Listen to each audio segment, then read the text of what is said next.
परमात्मने नमः। परमात्मने नमः। परमात्मने नमः। बोलो सतगुरुदेव भगवान की। माँ को समझो, आप क्या ले रहे हो इस संसार में? मिल रहा है आपको कुछ? मुझे तो नहीं लगता यहाँ कुछ मिल रहा है किसी को। दुखों के सिवाय, टेंशन के सिवाय हर आदमी परेशान है। देखो, किसी को भी खोल कर देख लो, ऊपर से दिखेगा कि बहुत सुखी होगा ये तो, और जितना जैसा पैसा जिसके पास है उतना ज़्यादा परेशान है वो। और आराम से बैठ नहीं सकता आदमी, कि 24 घंटे उसको लगता है मुझे ये करना है, ये करना है, ये करना। बिना गोली खाई सो नहीं सकता आदमी। मैं तो देखती हूँ ना ये चीज़, कि उनको कोई चैन नहीं है, 5 मिनट बैठ नहीं सकते वो। 5 मिनट में 10 बार फोन बजता है। तो ऐसे लोग कैसे भक्ति कर पाएंगे? आप सोचो कैसे भक्ति कर पाएंगे? जो इतने स्पीडली वर्क कर रहे हैं संसार में, वो किस तरह से शांत हो पाएंगे? भक्ति तो शांति से होगी। और मिनट में उनको कोई सूचना मिलती है, मिनट में कोई और सूचना मिलती है, अगले मिनट कुछ और सूचना होती है। कभी वो वहाँ भाग रहे हैं तो कभी वहाँ भाग रहे हैं तो कभी वहाँ भाग रहे हैं। अरे भाग भाग कर कहाँ जा रहे हो भाई? कहाँ तक भागोगे तुम? एक दिन तो ऐसा हो जाएगा ना कि शरीर ही जवाब दे देगा भागने से। तो तुम सारा जीवन कहाँ भागे थे? तुम तो आज भी वहीं खड़े हो, जहाँ जहाँ से भागना शुरू हुए थे वहीं खड़े हो आज भी। तुम्हें क्या मिला? इस सारी हकीकत का जो परिचय है मृत्यु के समय में मिलता है। जब डेथ बेड पर पड़ा होता है मनुष्य, उस टाइम उसको दिखता है कि हाँ, अब तेरा कोई नहीं, अब तेरा क्या होगा, अब तेरा क्या होगा। जब पूरब की रील चलती है मनुष्य के आगे और सामने आ जाते हैं ले जाने वाले, तब उसे खबर होती है कि तूने क्या करा, ये तो कोई तेरा था ही नहीं, और अब तेरे पास कोई है ही नहीं। तो यात्रा तो उसी की होगी ना जो धरती छोड़ रहा है, जो जो शरीर छोड़ रहा है, उसी की तो यात्रा होगी। अकेले की कौन कुटुंब परिवार का कौन उसके साथ है? कोई नहीं, अकेला है। तो होश से जियो। बेहोशी में जीने से क्या फायदा? तो होश में जियो कि आप हमेशा अकेले हो पृथ्वी पर, अकेले। और अकेला ही यात्रा कर सकता है कोई मनुष्य प्रभु तक। अकेला ही यात्रा करेगा, अगर करेगा तो। भीड़ कभी परमात्मा तक नहीं जाती है, ये ध्यान रखो आप। ये इतनी सारी भीड़ जो चल रही है नाम लेकर, या जो भी कर रहे हैं, ये कर तो रहे हैं ना कुछ तो कर ही रहे हैं। तो ये सारी भीड़ क्या परमात्मा तक चली जाएगी? असंभव है। तो इतनी सारी बात करते हैं वो लोग आपस में, उतनी देर चुप रहते हैं बस जितनी देर सत्संग में है, बस। उसके बाद बाहर निकलते ही उनका शोर सुनो जरा, आप क्या कह रहे हैं वो आपस में। तो जब तक मनुष्य भीतर से मौन नहीं होता ना, शांत नहीं होता, जब तक प्रभु तक जाना और ये सब इन सारी चीज़ों में से निकलना इतना सरल तो नहीं है। लेकिन सरल है। अब हमें तो सरल लग रहा है ना, क्योंकि हम वहीं से ही आ रहे हैं। लेकिन उस टाइम तो हमें भी लगता था कि कैसे करेंगे भाई, ये तो इतना बड़ा कार्य है, कैसे होगा। लेकिन धीरे धीरे रे मना धीरे सब कुछ हो जाता है, हो जाता है। आश्चर्य की बात नहीं है, हो ही जाता है। तुम चलो रास्ते पर, तो चलो, तुम रास्ते पर चलो। आगे सतगुरु दीन दयाला कृपाला, वो देखेगा अपने आप। भाई जिसकी शरण लेकर आपने कदम रखा, तो नैया कर दी उसके हवाले, तो अब वो जाने, उसका काम जाने। आप तो चलो, आप कदम रखो, बाकी क्रिया उसके हाथ में है, वो अपने आप देख लेगा। वो तुम्हारे जैसा नहीं है ना, सतगुरु बहुत दयालु है, वो कृपालु है। जो जिसने उसकी तरफ कदम रखा, चला जो, वो तो निहाल और माला माल हो गया। भाई ये सारा मैं देख कर बता रही हूँ आपको। आप ये मत समझना कि पता नहीं कहाँ से बता रही हूँ, मैं तो किताब नहीं पढ़ती, मेरे पास कोई किताब नहीं है। मैं कम से कम 20-22 वर्ष से मैंने कोई किताब नहीं उठाई है आज तक, और ना मेरा पढ़ने को मन करता है, ना मेरा किताब उठाने का अंदर से ही नहीं होता कि इस किताब मेरे हाथ में लेते ही ऐसे लगता है ये क्या है, ये तो वही तो लिखा है ना जो हमने देखा है, उससे ज़्यादा कुछ हो नहीं सकता। हमें पता है उससे ज़्यादा कुछ नहीं हो सकता। तो तुम अपने भीतर की किताब पढ़ो, अपनी किताब पढ़ो। कि मेरी मैं को तो मैं ही जानता हूं, केवल केवल मैं ही जानता हूं, मैं को मैं ही जानता हूं, मेरी मैं को मैं ही जानता हूं। और कोई मेरी मैं को कैसे जान सकता है? भाई मैं ही जानूंगा ना मैं को, कौन जानेगा मैं को? मैं उस मैं की बात नहीं कर रही जो बार मैं अहंकार, वो चीज नहीं। मेरी मैं को मैं जानता हूं, जो असली है, असली। भाई तुम जो बूंद है, जो तुम हो, वो तो वही है ना, वही है परम तत्व, वो आत्मा वो है। भाई कोई देखेगा तभी तो बता पाएगा ना, ऐसे कैसे बता पाएगा? तो आपको बहुत समझना पड़ेगा, रास्ते पर चलना पड़ेगा बहुत प्रेम से। और कहते हैं ना, जिन्होंने जिन प्रेम कियो तिन ही प्रभु पायो। अपनी वाणी को मिठास दो, मीठा मीठा बोलो थोड़ा, और हर एक से प्रेम करो। देखो जो महापुरुष हुए ना, उनकी महिमा को वही जानते हैं, या कोई ऐसा शिष्य जिसने अपने आप को समाप्त कर दिया, वो जानता है गुरु को, बस और कोई नहीं जानता। अपने आप को देखो, मिटा दे अपनी हस्ती को, अगर कुछ मर्तबा चाहे मिटा दे अपनी हस्ती को। जब तक मनुष्य नहीं मिट जाता तब तक उसे कुछ प्राप्त नहीं होता। ये तो आपको जानना पड़ेगा ये चीज। उसे कुछ प्राप्ति ही जब होता है जब वो उसमें विलीन हो जाता है, जब उसकी हस्ती खत्म हो जाती है, मतलब उसमें एकम एक हो जाता है, एक ही हो जाता है।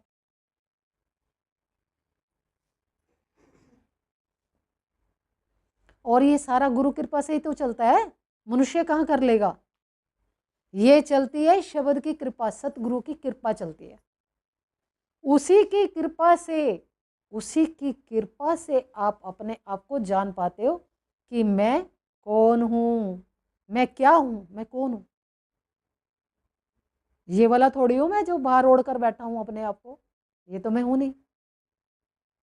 और जो मैं हूं वो तो एक ऐसी हस्ती है, वो बस जो जाएगा वो गूंगे का गुड़ खाई खाई मुस्काई। तो जो वहां पहुंचेगा तो वो देखेगा क्या है।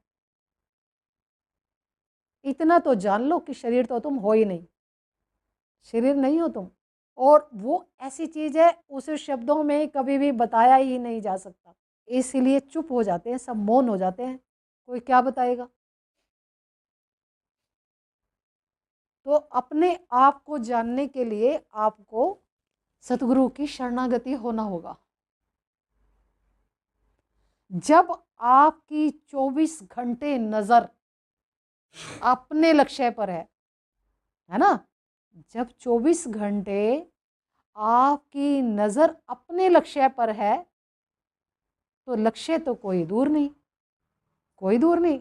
अर्जुन को भी मछली की आंख ही दिखाई देती थी बस, उसके अलावा कुछ नहीं। मछली थोड़ी देख रहा था वो, क्या देख रहा था? आंख देख रहा था कि मुझे तीर कहाँ मारना है, कहाँ लगाना है निशाना, वो उसी पर केंद्रित था, इसीलिए उसकी विजय हुई। तो आपको अपनी मंजिल प्राप्त करने के लिए 24 घंटे अपने सतगुरु पर नजर रखनी होगी। दृष्टि वहीं रखोगे जब तो कुछ होगा। आपकी दृष्टि अगर शब्द पर, सतगुरु पर, नाम रतन पर नहीं है, तो आप कैसे मंजिल को प्राप्त कर लोगे? और उनकी कृपा देखो, शब्द की कृपा देखो कि वो किसी चीज का कोई पर्दा नहीं करते आपसे, कोई पर्दा नहीं, सीधी तस्वीर, सीधा दर्शन, बकायदा। मैं तो सोच भी नहीं सकती थी कि हम लोग, मतलब कैसे इतना सारा, कैसे वो गुरु कृपा के हम पात्र हो सकते हैं। मैं तो सोच भी नहीं सकती, सच बात है, मैं नहीं सोच सकती। लेकिन कैसे हुआ, ये तो उनकी कृपा ही समझो कि उन्होंने, अगर मैंने कदम रखा तो उन्होंने स्वीकार किया और फिर वहीं पहुंचाया जहां जाना था। ये तो उनकी कृपा समझो आप। हम इस काबिल नहीं है ना, हम हैं। आप देखो अपनी तरफ, तो मैं भी तो वहीं से आ रही हूँ ना, यहीं से तो आ रही हूँ मैं। तो हम अगर समाज में रहते हैं या कहीं आसपास हम सारे कार्य व्यवहार देखते हैं तो हम समझ पाते हैं इस चीज़ को कि ये उतने ही उलझे हैं जितने हम उलझे थे। हम भी तो उलझे थे ना, हम क्या दूध के धुले हुए थे? ना ना ना ना, ये तो आप सोच दो। हर मनुष्य कुछ ना कुछ कर कर बैठा है ना? तो आपको ये होना चाहिए कि हम अगर मैं वहाँ से आकर यहाँ तक आ सकती हूँ तो आप भी आ सकते हो। अपने लक्ष्य को मतलब एक मजबूती दो बिल्कुल कि कोई भी अगर जा सकता है तो हम भी जा सकते हैं। भाई कोई भी जा रहा है और हमारे जो संत महात्मा हुए हैं या ऋषि महात्मा जो भी हैं ये यहीं से नहीं आए हैं। इनका भी ऐसा ही तो देह है ना जैसा हमारा है, ऐसे ही तो थे ये महापुरुष। इनके ये थोड़ी था भाई इनके इतने सिर थे, इतनी आँख थी, इतने फेस थे या इतना बॉडी में 8-10 वो लगे हुए थे अंग, ऐसा कुछ नहीं था। ऐसे ही थे जैसे हम हैं, ऐसे ही थे। इन्होंने प्राप्त किया जब लक्ष्य का निर्धारण कर लिया कि मुझे ये चीज़ प्राप्त करनी है, ठीक है? तभी इस लक्ष्य को प्राप्त कर पाए, तभी प्राप्त हो पाया। आप ये मत सोचो ना कि भाई आपको बैठे-बैठे ऐसे ही मिल जाएगा, ऐसे नहीं मिल सकता, आपको मिट्टी होना पड़ेगा।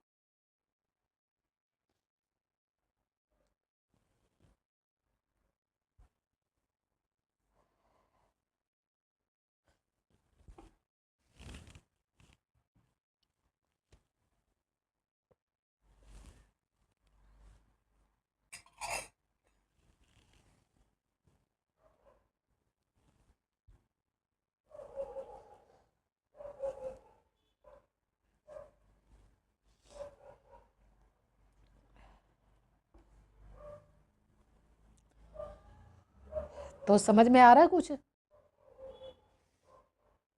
अगर आप ये चाहते हो कि हम संसार से थोड़ा ऊंचे आए, ऊपर आए थोड़ा, तो आपको गुरु शरणागति लेनी ही होगी।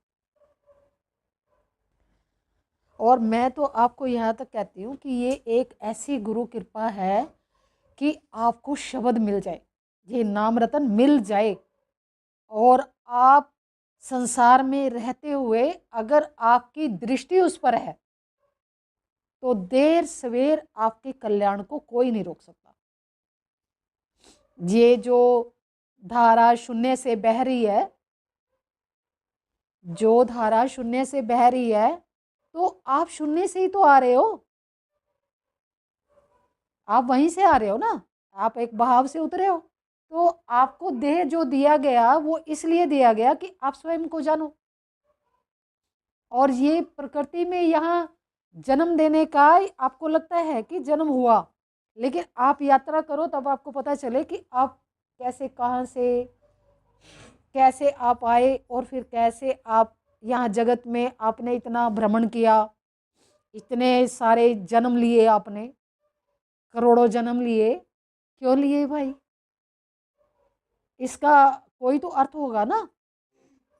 आप देखो आपको कैसा कैसी उलझन है, उलझन देखो आप आपके पास कैसी उलझन है, देखो आप एक बार नजर डालो अपने ऊपर, बिना मतलब के उलझे पड़े हो आप, और कोई उलझन भी नहीं है। अगर आप ठान लो कि भाई मुझे तो परमात्मा को प्राप्त करना है, परमात्मा को प्राप्त करना भी यहाँ पर दो दो हो रहा है ना, एक तो तुम और एक परमात्मा ना, लेकिन वास्तव में तो तुम दोनों एक ही हो, तो आप एक ही हो ना, आप तो भाई एक ही हो, दो कहाँ है? ये सब एक ही है और वो एक ही अनेक हो गया है, ये सब रूपों में वही है। ये जो मनुष्य के अंदर बैठा है मैं,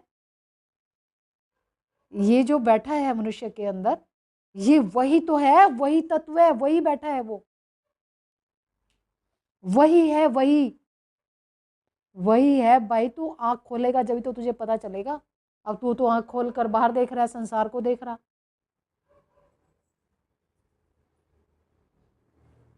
और आपको एक और चीज पता होनी चाहिए कि जब तक आप दृष्टि नहीं उल्टोगे तब तक आप आत्मा को नहीं जान सकते।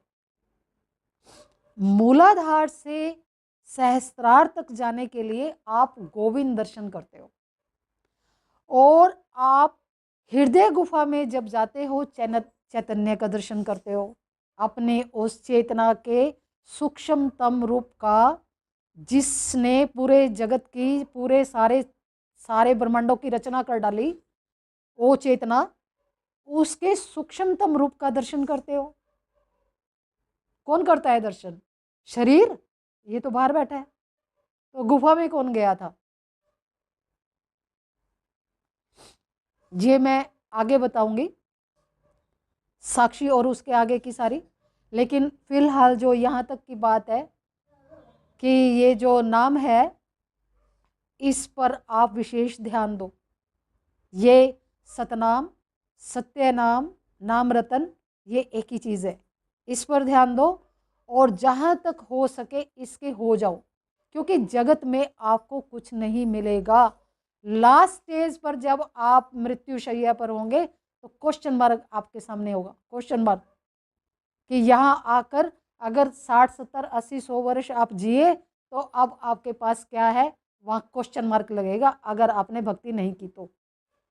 क्योंकि आपके पास नहीं होगा कुछ भी, एक ही चीज़ होगी आपके पास, कर्म जो आपने किया था। और जब रील चलाई जाएगी आपके सामने तब आपको पता चलेगा इस जन्म में आपने क्या किया। वो सारी रील बाकायदा आपके सामने खुलेगी, तब आपको बहुत पश्चाताप होगा। उस समय को याद रखो आप, उस समय को आपको बहुत याद रखना चाहिए। उस टाइम आप अकेले होगे, कोई नहीं होगा आपके पास। किसके जिसके मोह में आप फंसे हो ना, वो कोई नहीं होगा आपके पास।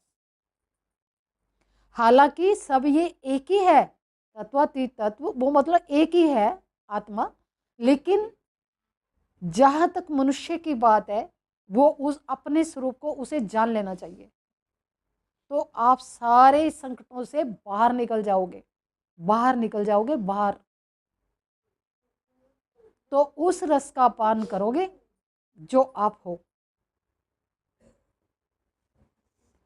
अभी तो देखो पृथ्वी पर बहुत दुख है, आपको भी पता है, हम भी यहीं से आए हैं, हमें भी पता है। लेकिन आपको तो ये सब समझना चाहिए कि जब आपके पास कोई है बताने के लिए तो आपको जरूर समझना चाहिए। अगर फिर भी आप नहीं समझते तो फिर खुदा ही जाने, वही जाने फिर तो। क्योंकि इतना सीधा सच्चा और सरल रास्ता कि आपको कुछ नहीं करना, सिर्फ होना है। तो भाई वो तो अब तुम जानोगे तो फिर तभी जान पाओगे। अब बताया तो बिल्कुल आपको क्लियर क्लियर बताया जा रहा है ना, कोई सस्पेंस तो रखा नहीं जा रहा है। और इतना शुद्ध ज्ञान कोई नहीं दे रहा है, हम भी सुनते हैं, पहले भी सुना है हमने, तो कोई कोई नहीं दे रहा है इतना शुद्ध ज्ञान जो आपको यहाँ से बताया जा रहा है। सीधे सीधे आत्मा तक की यात्रा आपको बताई जा रही है। अगर आप फिर भी नहीं करते तो आपका भाग्य तो बस आप ही जानो, फिर हम तो कुछ नहीं कह सकते। आपको समझ आया कुछ? सबको समझ में आ गया? किस किस को समझ में आया? सबको आ गया। तो अब यही है कि अपने रास्ते के हो जाओ, कार्य करो, जगत में यात्रा करो, लेकिन होश पूर्वक। बेहोशी में यात्रा मत करो, होश से यात्रा करो, कार्य करो, खाओ पियो, मौज उड़ाओ, लेकिन अपना ध्यान रहे कि मैं कौन हूँ, मुझे क्या करना है, मेरी मेरी यात्रा किधर है, उसे हमेशा याद रखो। अगर आप ये कर पाएंगे तो आपके जीवन में ऐसे फूल खिलेंगे, आप खुद देखोगे कि हम किस रास्ते पर चल रहे हैं। ठीक है ना? आ गया ना समझ में? चलो ठीक, आज इतना ही।